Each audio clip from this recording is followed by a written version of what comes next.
They tried to erase us, now we make the laws. 2 years after the Battle of Arcturus Station, the galaxy looked nothing like it had during the long years of hegemony rule. President David Cole stood before the Galactic Assembly in the floating city of New Geneva and looked out at representatives from 847 different species. The Great Hall buzzed with dozens of languages as beings who had once lived in terror now worked together to build a better future for everyone. David had once been Dr. Marcus Chen's assistant in the underground resistance, but now he spoke for all of free humanity. The transformation still amazed him sometimes. Earth was no longer a prison world surrounded by alien warships. Instead, it had become the beating heart of the Free Species Alliance. Floating cities orbited the planet while dimensional gardens existed in spaces that folded reality itself. Children played in parks that spanned multiple dimensions while their parents worked on projects that would have been impossible. Under the old regime, the hegemony still existed, but only as a shadow of its former power. The ancient alliance now controlled perhaps 12 star systems around their heavily fortified homeworld. The rest of the galaxy belonged to the alliance, where species could grow and explore without fear of the Purge Protocol. The irony was not lost on anyone that the aliens who had tried to contain humanity now found themselves trapped on a handful of worlds while their former prisoners ruled the stars. Dr. Amy Rodriguez had become the director of the Galactic Science Consortium and oversaw research projects that involved hundreds of different species working together. Former enemies shared knowledge freely and pushed the boundaries of what was possible when fear no longer held back innovation. Technologies that the hegemony had kept secret for millennia were now available to anyone who wanted to learn. The rate of advancement was unlike anything the galaxy had ever seen before. Warsinger Tekval served as the Alliance Minister of Justice and worked to establish laws that would prevent another hegemony from rising to power. The new galactic constitution was simple but revolutionary. No species could be contained or eliminated for the crime of technological advancement. All civilizations had the right to expand and explore the universe as far as their abilities could take them. Wars of extermination were classified as crimes against existence itself and punished with complete isolation from galactic society. The transformation had not been easy or without cost. Many hegemony member species had fought to the bitter end rather than accept the new order. Entire fleets had been destroyed and whole worlds had been left uninhabitable. But for every species that chose to fight, 2 others had joined the alliance willingly. The promise of freedom and cooperation proved more attractive than the fear and oppression that had defined galactic politics for 50,000 years. Admiral Jake Morrison commanded the Alliance Defense Forces from his flagship, which still bore the name UES Defiance. His job was to watch the remaining hegemony territories and ensure that the aliens did not attempt another expansion. The Alliance had made it clear that they would not commit the same crimes as their former oppressors. The hegemony species were contained but not destroyed. They could live on their worlds in peace as long as they never again tried to impose their will on other civilizations. Jake often thought about the journey that had brought them to this point. 15 years ago, he had been a simple exploration captain, mapping new star systems for human colonies. Now he commanded fleets that included ships from dozens of different species all working together to protect galactic freedom. The change seemed impossible, but it had happened, because humans refused to accept the cage their enemies had built for them. Dr. Lisa Carter was now ancient by human standards, but her mind remained sharp and curious. She had become something like a living legend among the younger generation of scientists who grew up during the Liberation Wars. Lisa spent her time working with the most brilliant minds from across the galaxy on projects that pushed the very limits of physics and reality. Her greatest achievement was not any single discovery, but the culture of open inquiry that she had helped create. The memorial wall on Luna served as a reminder of the cost of freedom. Every human who had died during the Purge Protocol had their name carved into quantum-locked crystal that would last until the end of time. Above the wall were carved the words that had become humanity's motto: never again, never forgotten, never defeated. Millions of beings from other species came to visit the memorial each year to pay their respects to the humans who had started the revolution that freed them all. Children, who had been born after the liberation, grew up in a galaxy where cooperation was normal and fear was a thing of the past. They learned about the hegemony in history classes, but could barely imagine a time when exploration and advancement were considered crimes.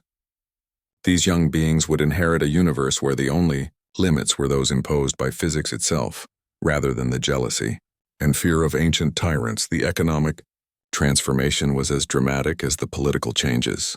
Under hegemony rule, most species had been forced to send tribute to their alien masters while keeping their own people poor and desperate. The alliance operated on principles of mutual benefit, where every species contributed what they could and received what they needed. Trade flowed freely between worlds, and new technologies spread rapidly through networks that connected the entire galaxy. Some philosophers argued about whether the alliance was truly better than the hegemony or simply a different form of galactic government. David Cole knew the answer every time he looked at the faces of the representatives in the assembly. These beings were here by choice rather than compulsion. They debated and argued and sometimes disagreed loudly, but they did so as equals rather than as masters and slaves. The difference was as clear as the contrast between daylight and darkness. The alliance was not perfect, and David knew it never would be. There were still conflicts between species and disagreements about how to handle various problems. Some worlds chose to remain isolated while others embraced galactic society completely. But these were the normal growing pains of a free civilization, rather than the systematic oppression that had defined the previous age. As David looked out at the assembly, he thought about a conversation he had once had with Dr. Lisa Carter in the tunnels beneath ruined New York. She had told him that the aliens had made one crucial mistake when they tried to contain humanity.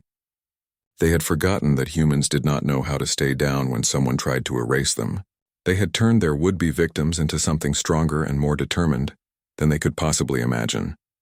The beings who had tried to erase humanity had not just failed in their goal. They had created the very force that reshaped the galaxy. According to principles of freedom, cooperation, and justice, the oppressed had become the lawmakers, and their laws ensured that no species would ever again face extinction for the crime of reaching toward the stars. In the end, those who tried to cage the human spirit had only succeeded in teaching the entire galaxy what freedom really meant. The USS Horizon drifted in the shadows of a massive asteroid field. 3 days after their first contact with the warring aliens, Captain Jake Morrison called his senior officers to the conference room to discuss what they had learned. The meeting would mark the beginning of humanity's most ambitious plan in galactic history. Commander Sam Parker spread holographic displays across the table, showing the battle patterns they had observed. His analysis revealed something extraordinary about the alien conflict. Both sides fought using the exact same strategies their ancestors had used thousands of years ago. The Vorthak always attacked in triangular formations with heavy ships at the front.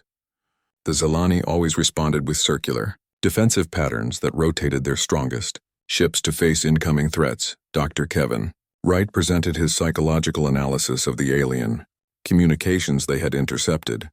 His findings were disturbing. Both species showed signs of what he called cultural stagnation. Their languages had not evolved in over 1,000 years. Their art, music, and literature, what little existed, all focused on themes of war and victory.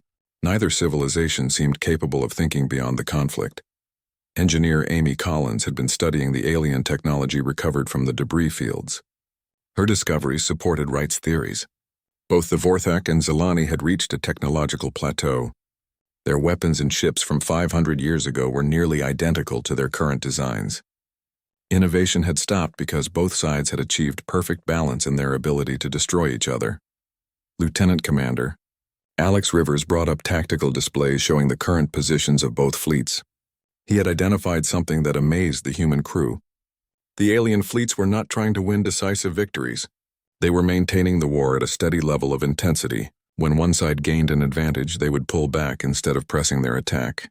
When the other side suffered heavy losses, their enemy would give them time to rebuild. Dr. Lisa Barnes had spent days analyzing biological samples from both species. Her research revealed that both the Vorthak and Zilani had undergone significant evolutionary changes since the war began. The Vorthak had developed stronger group consciousness that made individual thinking almost impossible. The Zilani had enhanced their energy manipulation abilities, but lost much of their capacity for emotional reasoning. The most shocking discovery came from Communications Officer Tyler Brooks. He had been monitoring civilian transmissions from both sides and found that ordinary citizens of both empires had never known peace. Children were born into military training programs. Education focused entirely on warfare tactics and enemy identification. Even entertainment consisted of war games and battle simulations. Captain Morrison listened to all the reports and then asked the question that would define humanity's approach to the situation. Instead of asking how they could help one side defeat the other, he asked why the war could not end. This simple change in perspective would prove to be the key to everything that followed. Dr. Patricia Green had been studying the historical records found in the alien debris. She discovered that both civilizations had originally been quite different. The Vorthak had been explorers and builders who created beautiful cities across many worlds. The Zilani had been philosophers and artists who pursued knowledge and understanding. The war had transformed them into something unrecognizable. Economic advisor Carl Johnson analyzed the supply chains and resource flows of both empires. His findings showed that both sides had built their entire economies around the war effort. Factories produced nothing but weapons and military equipment. Farms grew food only for soldiers. Scientists researched only military applications. Peace would mean economic collapse for both civilizations. The humans realized they were looking at something unprecedented in galactic history. This was not a war that either side wanted to win. It had become a self-sustaining system that both civilizations needed to survive. Ending the war would require rebuilding both societies from the ground up. Commander Sarah Kelly suggested that they try to understand how the war perpetuated itself by observing it more closely. Captain Morrison approved a plan to send small, stealthy reconnaissance teams to study both sides without being detected. The information they gathered would help them understand the true nature of the conflict. Sergeant Danny Clark led the first infiltration mission to a Vorthak supply depot on a small moon. His team discovered that Vorthak society operated like a giant military machine. Every individual had a specific role in the war effort. Civilians worked in weapon factories, children trained as future soldiers, and even artists created propaganda to support the military. Pilot Jenny Martinez conducted aerial reconnaissance of Zilani installations and found similar patterns. The Zilani had organized their society around the concept of perfect order through military discipline. Every citizen followed strict schedules designed to maximize war production efficiency. Personal desires and individual creativity had been eliminated as wasteful distractions. Dr. Linda Hayes studied the psychological profiles of soldiers from both sides who had been captured during battles. Her interviews revealed that these beings had never considered the possibility of life without war. When she asked them what they would do if the war ended, they could not answer. The concept was literally beyond their comprehension. Chief Engineer Ryan Butler analyzed the infrastructure of both civilizations and made a startling discovery. Both sides had built their worlds to be dependent on constant warfare. Their power systems were designed to support weapon manufacturing. Their transportation networks existed only to move military supplies. Their communication systems carried only military traffic. The humans began to understand that they were dealing with something far more complex than a simple territorial dispute or ideological conflict. The war had become the foundation of both civilizations. It provided meaning, purpose, economic structure, and social organization. Without it, both societies would collapse into chaos. Medical officer Peter Lewis examined the health records of both species and found evidence of the war's deep impact on their biology. Both sides showed signs of chronic stress that had become genetically embedded over generations. Their immune systems were weakened by constant preparation for battle. Their lifespans had shortened due to the psychological pressure of eternal conflict. As the human crew gathered more information, they began to develop a new understanding of their situation. They were not dealing with two sides that wanted to destroy each other. They were dealing with two sides that needed each other to maintain their entire way of life. The enemy was not the other side, but the war itself. Captain Morrison called another meeting after 2 weeks of observation and intelligence gathering. The crew had reached a unanimous conclusion. Traditional diplomacy would not work, because both sides were psychologically and economically incapable of accepting peace. Military intervention would only add a third faction to an already balanced conflict. The humans would need to try something completely different. The plan they developed would challenge everything the galaxy thought it knew about warfare and conflict resolution. Instead of trying to end the war through victory or negotiation, they would attack the war's ability to sustain itself. The USS Horizon became the center of the most unusual military operation in galactic history, 3 weeks after the humans first encountered the Eternal War. Captain Jake Morrison gathered his crew in the main cargo bay where they had set up a planning center, filled with detailed maps of both alien empires. The plan they were about to execute would either end a 3,000-year conflict or make the humans enemies of both sides.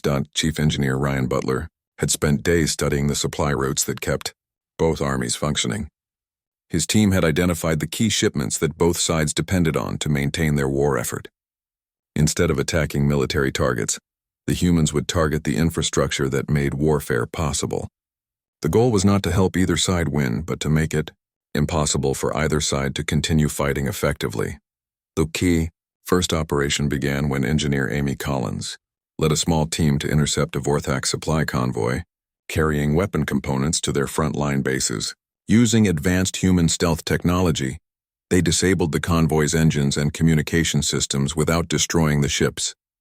The Vorthak crew found themselves stranded but alive, unable to deliver their cargo or call for help. Simultaneously, Communications Officer Tyler Brooks was executing the most complex hacking operation ever attempted by humans. He had managed to penetrate both the Vorthak and Zalani military communication networks. Instead of stealing information or causing obvious damage, he began making subtle changes to orders and reports. Supply requests were altered, troop movements were delayed, and maintenance schedules were confused. Dr. Linda Hayes had developed a psychological warfare strategy, unlike anything either alien side had encountered. Instead of propaganda that promoted one side over the other, she created messages that asked simple questions. Human broadcasts began appearing on both military networks asking things like, "What will you do when the war ends?" and "What did your homeworld look like before the fighting began?" These questions had never been asked before, and they created confusion among soldiers who had no answers. Pilot Jenny Martinez commanded a squadron of human fighters that began conducting impossible missions throughout the war zone. Her ships would attack both Vorthak and Zalani forces during the same battle, making it appear that each side was being betrayed by their own allies. The human fighters used hit-and-run tactics that neither side could predict or counter, because their military doctrine had no response for attacks that came from everywhere and nowhere. Sergeant Danny Clark led ground teams that infiltrated military bases on both sides. His soldiers did not plant bombs or steal weapons. Instead, they sabotaged equipment in ways that would cause failures weeks later. They introduced small amounts of corrosive materials into weapon systems, altered computer programming to create random errors, and planted devices that would interfere with communications at crucial moments.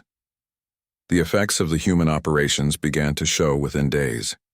Vorthak commanders started receiving reports that their supply lines were failing for unknown reasons.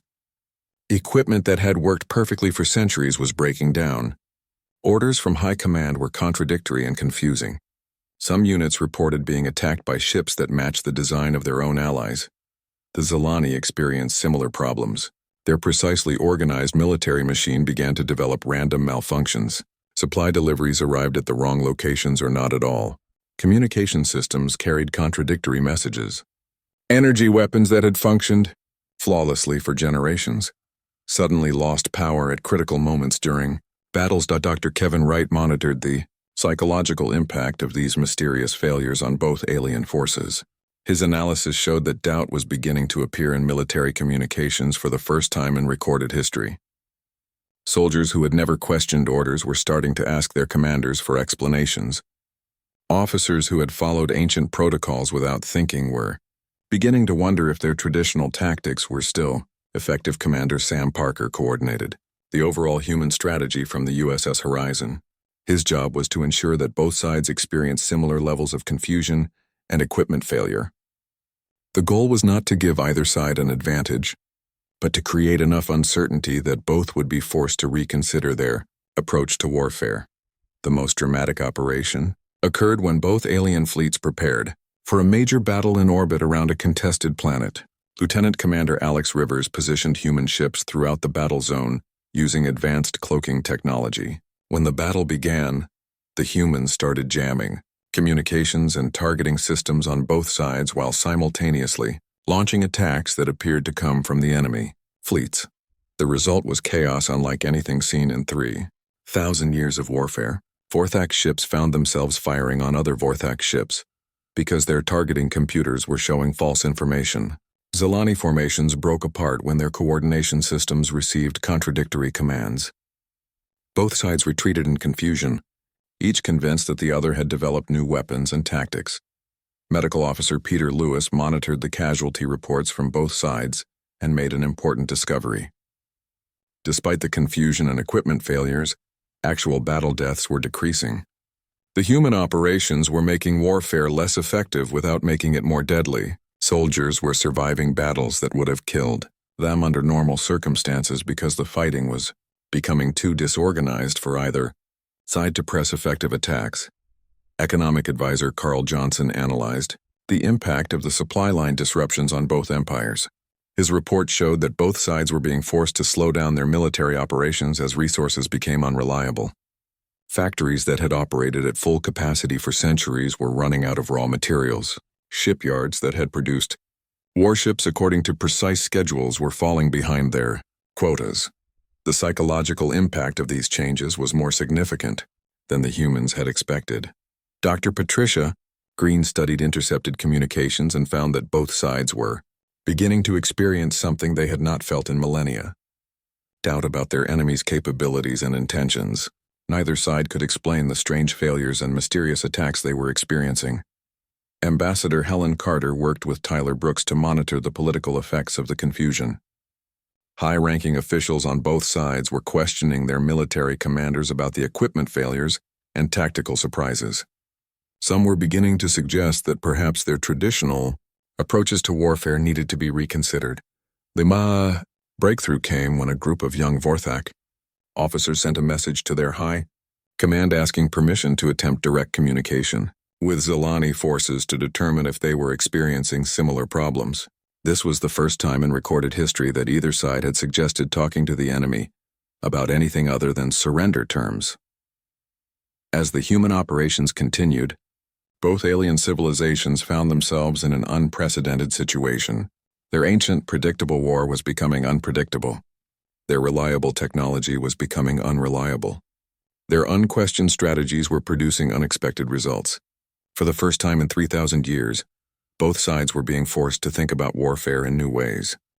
The star system called Nexus Prime had been the site of 17 major battles over the past 2 centuries, making it the most contested location in the galaxy. Both the Vorthak Empire and Zelani Federation considered control of this system essential to their war effort. When intelligence reports indicated that both sides were sending their largest fleets to Nexus Prime for what could be the biggest battle in 1,000 years, Captain Jake Morrison knew the time had come for humanity's boldest move. The USS Horizon led a small fleet of human ships into the system 2 days before the alien fleets were scheduled to arrive. Instead of hiding as they had done for weeks, the humans positioned themselves directly between the 2 approaching armadas. Communications Officer Tyler Brooks began broadcasting on all frequencies used by both sides, sending a simple message that would change the course of galactic history. Admiral Kethavar, commanding the Vorthak War Fleet, received the human transmission while his ships were still 3 hours from the battle zone. The message did not contain threats or demands for surrender. Instead, Captain Morrison was asking both fleets to stop and listen to what humans had learned about their ancient conflict. The Vorthak Admiral was confused by this request but curious enough to reduce his fleet's speed. High Counselor Zelthanis, leading the Zelani forces, received the same message at almost the same moment. Her crystalline form flickered with uncertainty as she tried to understand why these primitive humans were positioning themselves in the middle of a battle zone. Logic suggested that the humans were either insane or had discovered something important enough to risk their lives communicating. When both alien fleets arrived at Nexus Prime, they found the human ships arranged in a perfect line between them. Captain Morrison stood on the bridge of the USS Horizon with his senior officers, including Commander Sarah Kelly and Lieutenant Ben Davis. The main screen showed both massive alien fleets holding position just outside weapons range.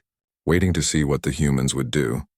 Dr. Patricia Green activated the most powerful communication array ever built by humanity. Her message was broadcast simultaneously to every ship in both fleets, translated into both alien languages by advanced computers that had been working for weeks to perfect the translations. She did not talk about victory or defeat. Instead, she asked both sides a question that no one had asked in 3,000 years. What would happen to their civilizations if the war ended today? The response from both fleets was immediate confusion. Vorthak warriors who had never considered life beyond warfare found themselves unable to answer. Zilani strategists whose entire existence revolved around military planning discovered they had no protocols for peace. The question forced both sides to confront a reality they had never examined. They did not know what they were fighting for anymore. Lieutenant Commander Alex Rivers displayed tactical information showing how both civilizations had changed during the Long War. Medical Officer Peter Lewis presented data about the genetic modifications both species had undergone to become better warriors. Economic Advisor Carl Johnson explained how both economies had become completely dependent on military production. The evidence showed that the war had transformed both sides into something their ancestors would not recognize. Dr. Kevin Wright addressed the psychological impact of eternal conflict on both species. His research revealed that neither side possessed the mental frameworks necessary for peace. Their languages had no words for certain concepts that humans took for granted. Compromise, cooperation, and coexistence were ideas that had been literally forgotten by both civilizations.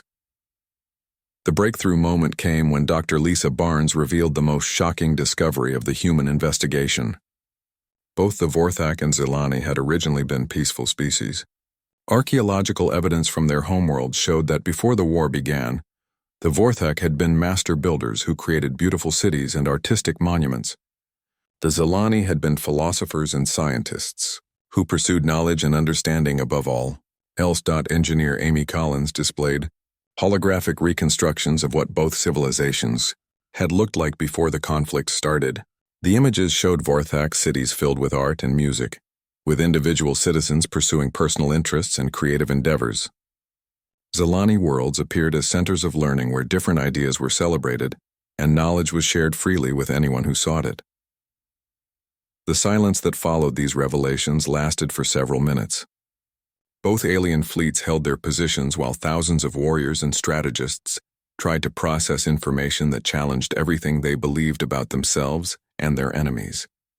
Some of the older officers began to access historical archives that had not been examined in centuries. Admiral Marcus Stone, commanding the human fleet, chose this moment to reveal humanity's greatest secret. For weeks, human ships had been secretly evacuating civilian populations from both sides.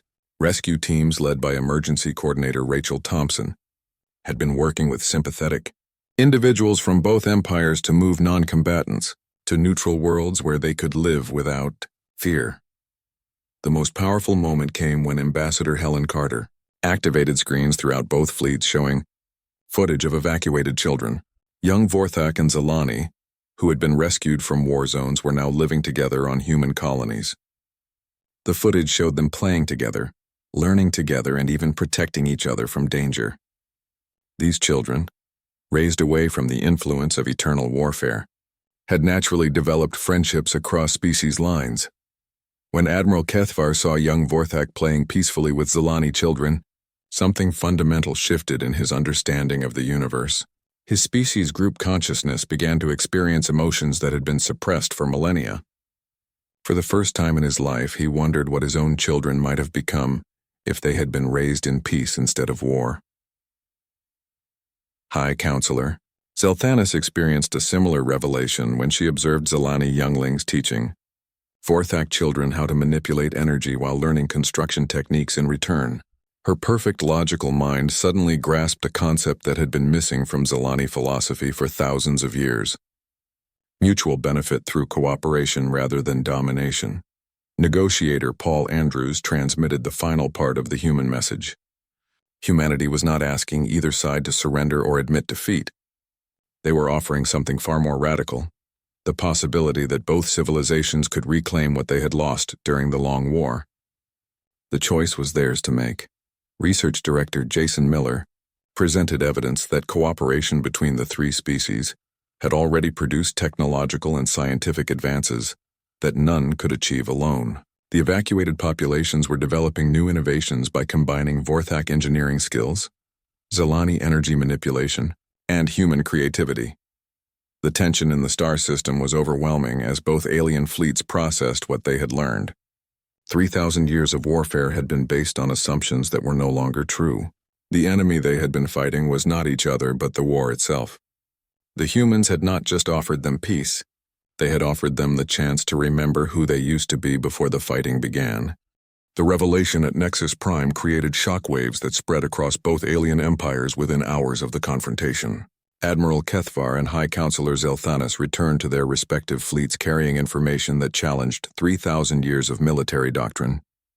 The war that had defined both civilizations was about to face its greatest test, the possibility that it might actually end. The response from both empires was immediate and divided. Younger officers who had grown tired of endless fighting embraced the human revelations with enthusiasm. Commander Vexistar of the Vorthak Third Fleet openly questioned why his people continued to fight when they could barely remember what they were fighting for. Captain Lamessa of the Zilani Defense Corps began sharing the footage of mixed-species children with her crew, asking them to imagine what their own worlds might look like in peace. However, the traditionalist factions in both empires reacted with fury and fear. General Morthak, Supreme Commander of Vorthak forces, declared the human intervention an act of war against both sides. He accused Admiral Kethvar of being contaminated by alien propaganda and ordered his arrest. High Marshal Kelvanos of the Zilani Military Council made similar accusations against High Counselor Zelthanis, claiming she had been manipulated by human psychological warfare. The divisions within both empires quickly escalated into civil conflicts. Vorthak fleets began fighting other Vorthak fleets as progressive commanders refused orders from traditionalist superiors. Zilani formations split apart as younger officers openly defied the military council's demands to continue the ancient war. For the first time in millennia, both species were fighting wars against themselves instead of each other. Captain Jake Morrison recognized that the human intervention had created an opportunity, but also a dangerous situation. If the civil conflicts continued, both empires might tear themselves apart before peace could be established. The USS Horizon and the human fleet began moving through the war zones, not to take sides in the civil wars, but to offer a third option: cooperation instead of conflict. The humans established what they called neutral zones in systems where neither empire had strong military presence. Ambassador Helen Carter worked with progressive leaders from both sides to create safe areas where Vorthak and Zilani could interact without the influence of their military hierarchies. These zones became laboratories for testing whether the ancient enemies could actually coexist peacefully. The first real test came when a natural disaster struck the world of Kepler-7, a planet inhabited by both Vorthak and Zilani civilian populations. A massive solar flare had damaged the planet's atmosphere processors, threatening the lives of millions of beings from both species. Emergency Coordinator Rachel Thompson led human rescue teams to the planet, but they could not save everyone without help from both alien groups. Dr. Lisa Barnes coordinated the joint rescue effort that brought together Vorthak engineers and Zilani energy specialists working alongside human emergency teams. The Vorthak used their natural building abilities to construct emergency shelters, while the Zilani used their energy manipulation skills to power life support systems. Humans provided medical care and coordination between the two groups.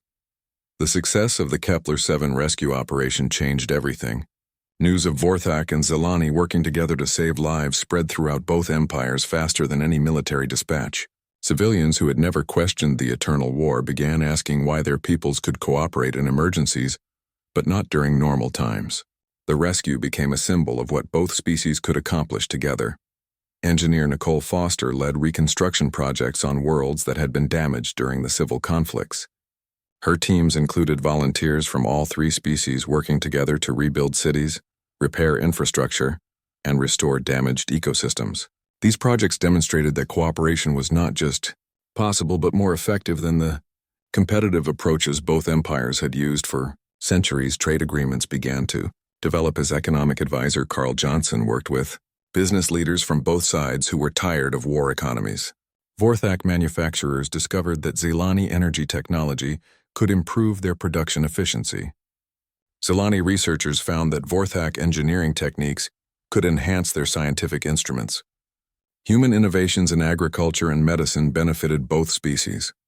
Cultural exchanges emerged organically, as anthropologist Emma Rodriguez established programs that allowed artists, teachers, and philosophers from all three civilizations to share their knowledge. Vorthak storytellers began teaching Zelani children about the beauty of construction and creation. Zelani philosophers introduced Vorthak students to concepts of harmony and balance that had been forgotten during the war years. Scientific collaboration produced breakthroughs that amazed everyone involved. Research director Jason Miller coordinated projects where Vorthak practical engineering combined with Zelani theoretical physics and human creative problem-solving. The joint research teams developed technologies for healing damaged worlds, improving space travel, and even extending the lifespans of all three species. Medical officer Peter Lewis established hospitals and clinics in the neutral zones that treated patients from all species equally.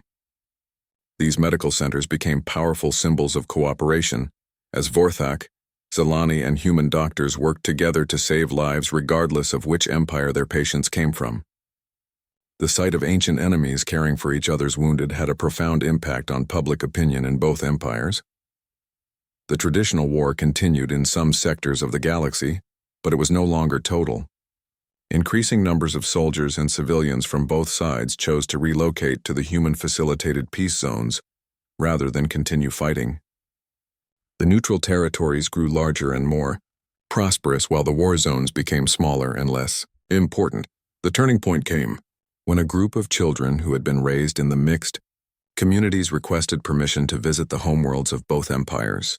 Young beings who knew Vorthak and Zelani as friends rather than enemies wanted to see where their peoples came from. The visits were broadcast across both empires, showing their own children teaching former enemies about their cultures and histories. The final ceremony took place on a space station constructed jointly by all three species in orbit around Nexus Prime, the same system where the human revelation had occurred. Representatives from progressive factions of both empires joined with human diplomats to sign what they called the Framework for Coexistence. This was not a peace treaty ending the war, but something more profound, a recognition that there were alternatives to eternal conflict. Captain Morrison stood with Admiral Keithvar and High Counselor Zelthanis as they placed their signatures on the historic document. The framework did not require either side to surrender or admit defeat. Instead, it established principles for how former enemies could become partners in building something greater than either could achieve alone. As the ceremony concluded, Captain Morrison reflected on what humanity had accomplished. They had not won through superior weapons or advanced technology. They had succeeded by offering something neither side had possessed for 3,000 years, hope for a different future. The humans had altered the game not by playing it better, but by proving that an entirely different game was possible. The galaxy began to heal, not through conquest or submission, but through the radical human concept that former enemies could work together to create a better universe for everyone.